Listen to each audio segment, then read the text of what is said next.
పేరు మోపూరు యాక్స్. గత 2003 నుంచి గిరిజన కుల సంఘాల్లో పనిచేస్తున్నాం. అనేక కాలనీ తిరుగున్నాం, అనేక సిటీకి తిరుగున్నాం. మేమేమంటున్నామంటే ఈ ఆకాశానికి ర్యాకెట్లు పంపించే ఏరియాలో ఈ కాలనీ ఉంది. ఆకాశానికి మాత్రం ర్యాకెట్లు పంపిస్తున్నారు. ఒక గిరిజన కాలనీ మాత్రం రోడ్ వేసే ప్రభుత్వాలు మారినా, ఈ రాజకీయాలు మారినా, ఈ గవర్నమెంట్ ఆఫీసులు ఉన్నారు, అనేక సంస్థలు పనిచేస్తున్నాయి ఈ వ్యవస్థలో.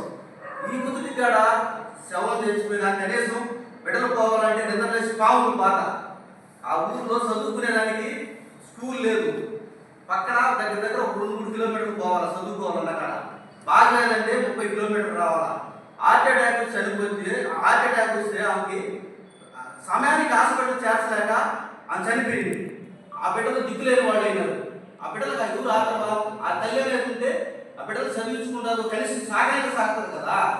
మా బాధ అంతా గిరిజనులుగా పుట్టడమా మా దరిద్రం అని చెప్పి మా ఈ కడుపు మనతో ఈ ఆమర నిరాహార దీక్షకి అందరూ అన్ని ప్రజా సంఘాలను కలుపుకొని దీని మీద మేము ఈ పని అయ్యేంత వరకు ఆ రోడ్డుకి ఊరికి పార్లమెంట్ గిరిజన కాలనీకి రోడ్డు అయ్యేంత వరకు మా నిరసన శాంతియుతంగా మేము తెలియజేస్తామని కోరుకుంటూ సెలవు తీసుకుంటాం.